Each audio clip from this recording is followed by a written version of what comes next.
Namaskar. A warm welcome to World News and Indian Perspective on All India Radio. This is R.S. Raghu, and with me is Purnima Samant Kadakoti, bringing glimpses of major developments of the day from across the globe. Over the next half an hour, we shall bring you the latest from the world of politics, economy, sports, entertainment, and more. As the world fights the COVID-19 pandemic, we begin with a message of caution to stay safe and protected by following these three simple steps. Wear a face mask, maintain social distancing, focus on hand and face hygiene. The headlines.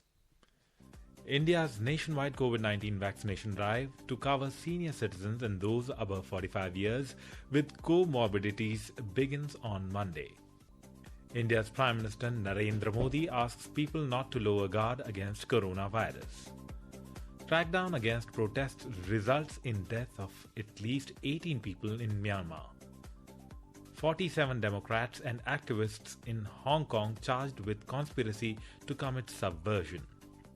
India's polar satellite launch vehicle Pslvc successfully launches Brazil's Amazonia 1 satellite along with 18 other passenger satellites into orbit.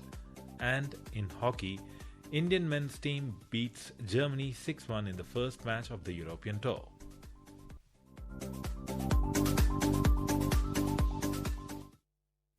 India's nationwide COVID-19 vaccination phase to cover senior citizens and people above 45 years with comorbidities begins from Monday. The registration for vaccination will open at 9 a.m. at www.cowin.gov.in.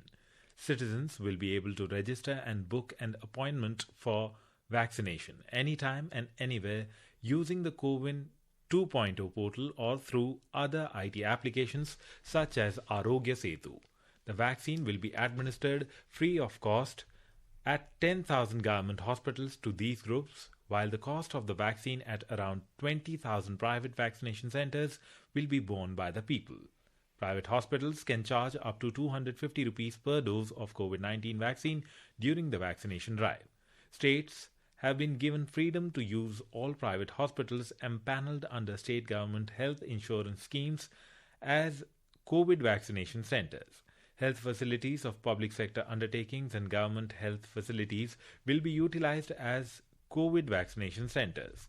The registration can be done in three ways. The first is advanced self-registration, under which the beneficiaries will be able to self-register by downloading the Cowin 2.0 portal and through other IT applications such as Arogya Setu. This will show the government and private hospitals serving as COVID vaccination centers with the date and time of the available schedules.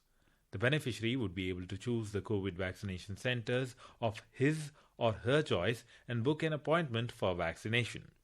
There will be only one live appointment for a beneficiary at any point of time for each dose. Appointment for any date for a COVID vaccination center will be closed at 3 p.m. on that day for which the slots were opened. The second is on-site registration, which allows those who cannot self-register in advance to walk into the identified COVID vaccination centers and get themselves registered on-site and then vaccinated. The third process is facilitated cohort registration, under which the state and UT governments will take a proactive lead.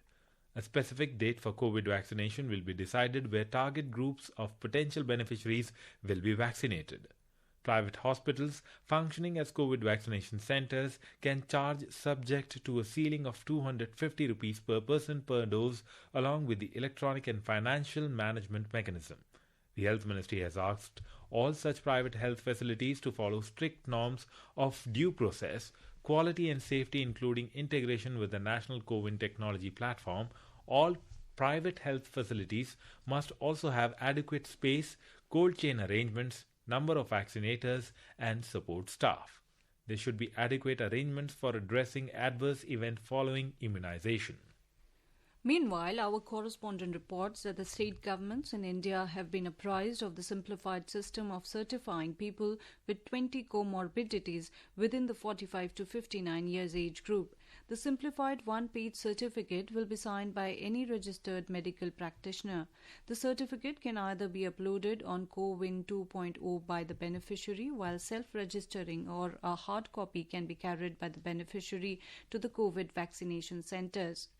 The eligible persons will be able to register at the CoWIN 2.0 portal. The user can log in at the portal with OTP from their registered mobile number. With one mobile number, a person can register as many as 4 beneficiaries. To avail online registration, the citizens can use photo identity documents like Aadhaar card, electoral photo identity card, passport, driving license, PAN card, NPR smart card, and pension document with photograph. The citizens can schedule themselves to the available time slots for vaccination at nearby COVID vaccination center. Citizen can download the confirmation of the appointment, and it will also be shared through SMS on their registered mobile number. The government has identified 20 specified comorbidities that will prioritize individuals for the COVID-19 vaccination. They include heart failure with hospital admission in past 1 year, post-cardiac transplant, kidney and liver transplant recipient or on wait list, leukemia, lymphoma, HIV infection, diabetes and hypertension, on treatment and severe respiratory disease with hospitalization in the last 2 years. With a view to strengthen the COVID vaccination capacity significantly, large number of private facilities is being involved in this vaccination drive. Around 10,000 private hospitals impaneled under Ayushman Bharat Pradhan Mantri Jan Arogya Yojana, 687 hospitals impaneled under CGHS, and other private hospitals impaneled under state government health insurance schemes can participate as COVID vaccination center.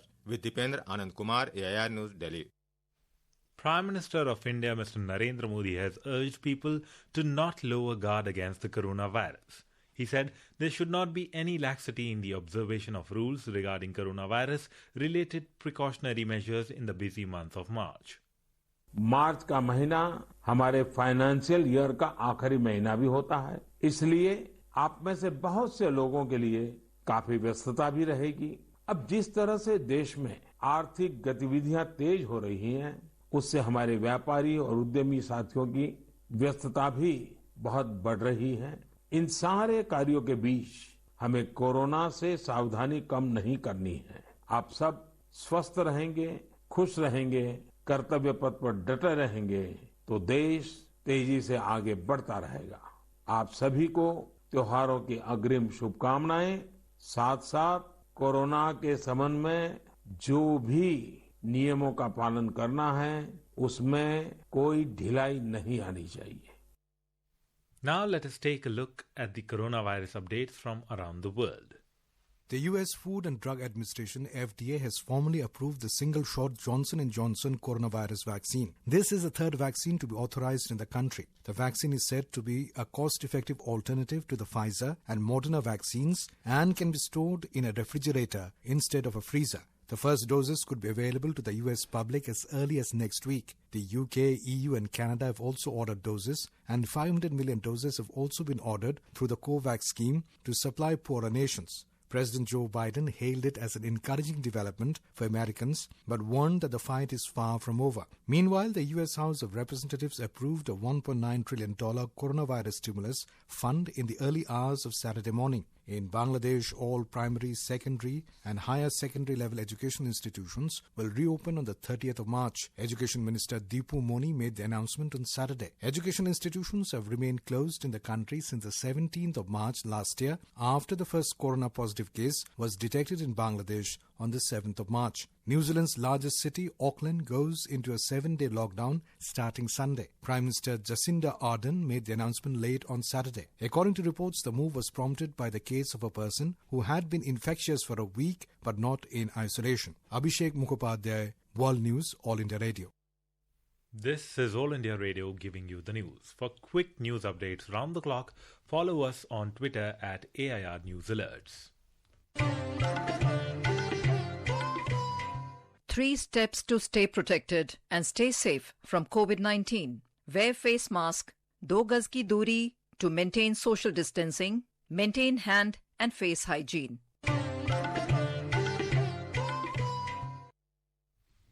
India's Polar Satellite Launch Vehicle Pslvc 51 successfully launched Brazilian satellite Amazonia 1 along with 18 co-passenger satellites on Sunday from Satish Dhawan Space Center in Sriharikota. After a flight of about 17 minutes, the vehicle injected the Amazonia 1 into its intended orbit, and in the succeeding 1 hour 38 minutes, all the 18 co-passenger satellites successfully separated from the PSLV in a predetermined sequence. Sunday's successful launch of Amazonia 1 on board India's PSLV C-51 heralds a new phase of cooperation between India and Brazil in the field of space. In today's Hotspot section, we are focusing on India's leadership role in the area of space technology. 3, 2, 1, 0. Plus 5 seconds. Majestic liftoff and the announcement of normal liftoff from the Range Operations Director. सफलतापूर्वक उत्थापन PSLV C-51 का अपने mission की ओर अग्रसर. What you just heard were the moments leading up to the historic launch of 19 satellites by India's Polar Satellite Launch Vehicle PSLV C-51 on Sunday. With this, the Indian Space Research Organisation ISRO has added another feather to its burgeoning cap. After 4 stages of separation, the rocket launched Brazil's 637-kilogram Amazonia 1 satellite, its primary passenger. Following it launched the remaining 18 passenger satellites. Speaking after the launch, former astronaut and Minister for Science and Technology of Brazil, Marcos Cesar Portes, expressed happiness at the launch. He congratulated all the scientists and the people who were part of the launch. I would like first to congratulate all and each one of you that worked so hard to make this launch a successful launch. As you can imagine from the Brazilian side, we've been working on this satellite for many years. And this moment represents a very important, like the top of all this effort made by so many people in our National Institute for Space Research and our Brazilian Space Agency. Amazonia 1 is the optical Earth observation satellite of National Institute for Space Research, INPE, Brazil. Mr. Portes also remarked on the significance of the launch for Brazil. This satellite has a very important mission for Brazil. First of all, it's one more satellite to monitor country, the Amazon and other biomes in Brazil. As well, it represents a new era of the Brazilian industry for satellites and development in Brazil. It brings inside PEACE, the multi-mission platform that can be used for other satellites. So it's very important. And I could choose better place to be than here in India with all our partnership. And this is very important. This is one step, important step of this partnership that is going to grow up very much. He also said that Brazil look forward to working with India in the field of space. It's the beginning of our every time more stronger relationship. So you can count on Brazil, and I'm talking here in the name of President Bolsonaro and all the Brazilian government, that we are going to work together and we are going to win together. So thank you very much. Commenting on the precise launch of the Amazonia satellite, ISRO Chairman Dr. Sivan said that ISRO was extremely proud to launch the satellite designed, integrated and operated by Brazil for the first time. I am extremely happy to declare that PSLV C-51 successfully launched in the precise orbit of Amazonia 1 today. In this mission, India and ISRO feel extremely proud and honored and happy to launch the first satellite designed, integrated and operated by Brazil. My heartiest congratulations to the Brazilian team for this achievement. This is not the first time India shared its prowess in space technology for the benefit of the international community. In 2017, ISRO's Polar Satellite Launch Vehicle successfully launched the 714-kilogram Cartosat-2 series satellite along with 103 co-passenger satellites. The co-passenger satellites originated from countries as diverse as the USA, the Netherlands, Switzerland, Israel, Kazakhstan and UAE. Sunday's launch was the first commercial mission of new space India Limited. The Government of India has taken a series of steps to encourage private sector participation in space sector. Speaking in an exclusive interview with All India Radio, Dr. Shivan explained the role envisaged for the private sector in India's space program. Definitely, till now, the space activities of India is carried out by ISRO. That is, when I am talking about space activities, this includes launch vehicle, spacecraft, and launching the spacecraft, and making a ground segment, and providing the services using the spacecraft. All these are coming under the space activities. And if you know that all these activities done by ISRO, but you just imagine that the ISRO contains only 17,000 people. And the 17,000 people only that is going to do all these things. But if you are only ISRO is doing, definitely the type of requirement, the need aspect is coming so high to ensure that it is the services from the space activities to be reaching the common man in a very cost-effective and very fast mode.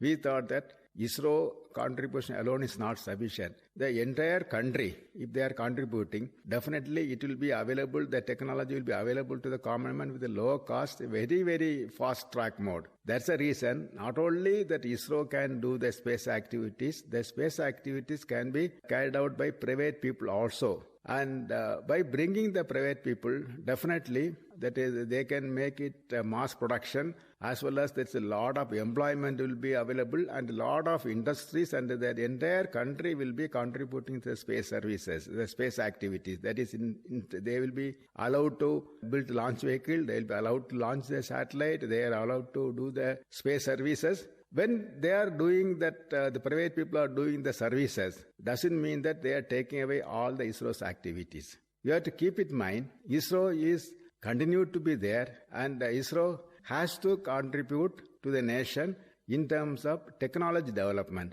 for meeting the futurist requirement. And it is not repeating the private activities. And definitely there is a vast variety of technology developments required to meet the future requirement, that are very, very advanced technology required to be developed. The ISRO will be involved in that high-end technology development in terms of spacecraft, launch vehicle, and applications program. The PSLV has time and again proved itself as a trusted workhorse, including on Sunday. India is also making rapid strides in the development of heavy lift launch vehicles like GSLV Mark III.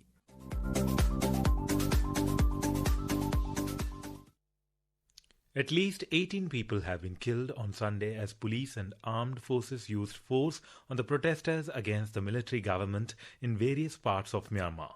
Protesters have been demanding the restoration of civilian government and release of the deposed state councillor Aung San Suu Kyi.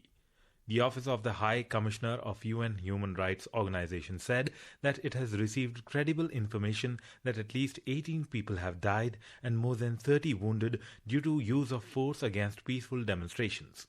The deaths occurred as a result of live ammunition fired into crowds in Yangon, Dave, Mandalay, Maik, Bago and Pokaku. Tear gas and stun grenades were also used in various locations. The military-run MRTV reported that more than 470 people have been arrested on Saturday after the police launched a nationwide crackdown against protesters in Myanmar. Protests took place in several towns and regions of Myanmar, including the Shan state, capital city of Kachin state, Myitkyina, Bago, Yangon and Mandalay, among others, even as the military government stepped up use of force against the protesters. Pressure is mounting internationally on the military government, with the World Bank announcing a temporary hold on disbursements on its operations in Myanmar. The U.S. Embassy in Myanmar has called the targeting of civilians by the military government as abhorrent. Meanwhile, India has reacted to the developments in Myanmar. In a tweet, the Embassy of India at Yangon said it is deeply saddened by loss of lives in Yangon and other cities of Myanmar. It expressed heartfelt condolences to families and loved ones of those deceased. Furthermore, the Indian Embassy urged all to exercise restraint and resolve issues through dialogue in a peaceful manner. In Hong Kong, 47 Democrats and activists were charged on Sunday with conspiracy to commit subversion. This is the largest single crackdown on the opposition under new national security law imposed by Beijing. According to reports, the Hong Kong police said in a statement they had laid a charge against 47 persons with the single count. They will appear in court on Monday, the statement added. The Home Ministry of Bangladesh has formed a 5-member probe committee to investigate the death of the under-trial writer Mushtaq Ahmed in Ghazipur jail. The 53-year-old writer Mushtaq Ahmed was arrested in May last year under the controversial Digital Security Act DSA on the charges of spreading rumours and carrying out anti-government activities on Facebook. He was lodged in Kashimpur jail where he died on Thursday. Speaking on the incident, Prime Minister Sheikh Hasina on Saturday in a press conference said there's nothing to be done if one dies of sickness in jail. On the issue of Digital Security Act DSA, Prime Minister Hasina said that the government was under obligation to ensure digital security as it is creating a digital Bangladesh with ICT facilities at the grassroots level. The spokesperson of the U.S. Department of State tweeted that the U.S. is concerned about the death of Bangladeshi writer Mushtaq Ahmed while detained under the DSA. He called upon the Bangladesh government to conduct a transparent investigation and for all countries to uphold the right of freedom of expression. Meanwhile, students protested for the second consecutive day in Dhaka on Saturday against the incident. Protesters, among other demands, called for the revocation of the DSA. In Saudi Arabia, the coalition forces have thwarted a missile attack over capital Riyadh and bomb-laden drones targeting Jizan on Saturday night. Spokesperson for the Saudi-led coalition Brigadier General Turki al-Malki claimed that the missiles were fired by Yemen's Houthi rebels. Multiple loud explosions were heard last night as skies above Saudi Arabia's capital Riyadh lit up with bright flashes as Kingdom's Patriot missiles batteries intercepted and shot down rebel missiles in the air. No casualties were reported except minor damages to some houses due to fragments of the missile hitting them. A Saudi-led coalition has been fighting the Houthis in Yemen in over a year-long war. This is All India Radio, giving you the world news. Global toy industry 7 lakh crore रुपए से भी अधिक की है. Team up for toys. The Government of India is organizing India's first ever, the India Toy Fair. Indian local toy manufacturers march forward for Atmanirbhar Bharat. It's time to get vocal for your remarkable local. From 27th February to 2nd March, must come forward to get registered online at www.theindiatoyfair.in. The Indian Air Force arrives in Colombo for participating in the 70th anniversary of the Sri Lankan Air Force. The celebrations will be held on the 2nd of March. In a reflection of strong bonds and camaraderie between the two countries and their militaries, Indian Air Force, IAF and Indian Navy will participate in the event. An aerobatic display by Sarang, Suryakiran, Tejas fighter aircraft, Tejas trainer and the Dornier Maritime Patrol aircraft amongst the events. A total of 23 aircraft of the Indian Air Force and Indian Navy would participate in the grand event. Meanwhile, Sri Lanka has issued a statement regarding the participation of IAF and Indian Navy aircraft and personnel in the 70th anniversary celebration of SLAF. It says that the move is indicative of the growing cooperation, camaraderie and friendship between the armed forces of the two nations. The 28th of February is observed as the National Science Day. The day celebrates the discovery of the Raman effect. It was on this day in 1928 that C.V. Raman announced the discovery. Born on November 7th, 1888, C.V. Raman, he carried out groundbreaking work in the field of light scattering. Apart from getting the Nobel Prize for Physics, India honored him with its highest civilian award, the Bharat Ratna, in 1954. Let us listen to the journey which led to the discovery of the Raman effect from the Prasar Bharati archives. Raman was fascinated by the deep blue of the Mediterranean. The color of the water, he knew, was simply the reflection of the sky. But the question remained, what was it that diffracted the light and made its passage visible? For the next 2 years, Raman studied the scattering of light like an obsession. He made a spectrograph and found that a transformation occurs when ordinary light has been scattered by matter. When light of one frequency is transmitted through a spectrum, other frequencies characteristic of the material are added. These frequencies are equal to the infrared frequencies of the material and are caused by the exchange of energy between light and material. This is now known as the Raman effect. Raman's first findings have been a great contribution to quantum mechanics and the development of physical chemistry. Now moving on to sports. In hockey, the Indian men's team made an electrifying start to their first game of European tour against Germany on Sunday. Taking to the field in Krefeld after a gap of around 1 year, India defeated the four-time Olympic champions Germany 6-1 to resume their international journey on a winning note. For India, midfielder Nilakanta Sharma scored the first goal in the 13th minute. Germany levelled the score in the 14th minute. However, there was no looking back for men in blue. Midfielder Vivek Sagar Prasad scored two consecutive goals in the 27th and 28th minute. Lalit Kumar Upadhyay took the scoreline to 4-1 in the 41st minute, while Akashdeep Singh and Harmanpreet Singh made it 6-1 for the visitors. Germany was awarded two penalty corners in the second quarter but failed to capitalise on them. The next match between the two teams will be played on March 2nd. India will then travel to Antwerp, Belgium, where they will take on Great Britain on March 6 and 8 before wrapping up the 17-day tour. In cricket, India's hopes of playing in the inaugural World Test Championship final at Lord's against New Zealand now depends on the result of the fourth and last test with England, which begins on 4th March in Ahmedabad. Having lost the third test, England have slipped to 64.1 points percentage and stands no chance to play the World Test Championship final. If England manages to level the series by defeating India, New Zealand will meet Australia in the final. Today is World Rare Diseases Day. These are not common. There is lack of awareness about them, are cost intensive in terms of treatment, mostly genetic and affecting children. The day marks raising the awareness among the people, policy makers, public authorities, industry representatives, researchers, health professionals, and anyone who has a genuine interest in rare diseases. According to estimates, over 300 million people are living with one or more of around 6,000 identified rare diseases around the world. Currently, around 3.5 to 5.9% of the global population are affected by the rare diseases. Now let us take a look at the major developments around the world as reported in the foreign press.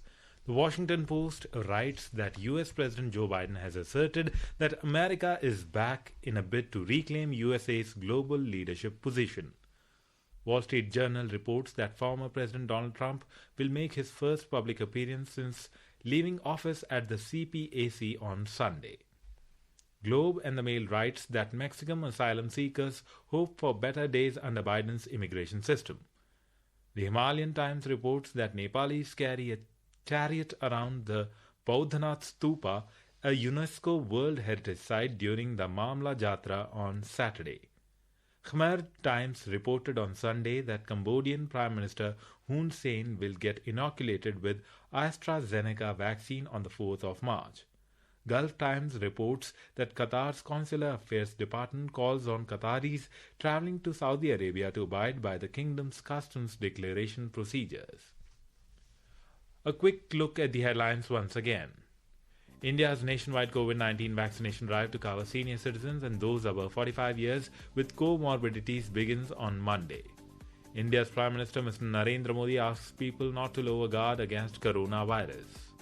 Crackdown against protests results in deaths of at least 18 people in Myanmar.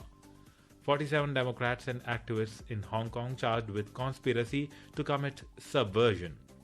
India's Polar Satellite Launch Vehicle Pslvc successfully launches Brazil's Amazonia 1 satellite, along with 18 other passenger satellites into orbit. And in hockey, Indian men's team beats Germany 6-1 in the first match of the European Tour. India is celebrating the 151st birth anniversary of Mahatma Gandhi. Before we end, let us listen to his favorite bhajan Vaishnav Jan by artists from Singapore. वैष्णव जन तो तेरे कहिए जे पीड़ पराई जाने रे पर दुखे उपकार करे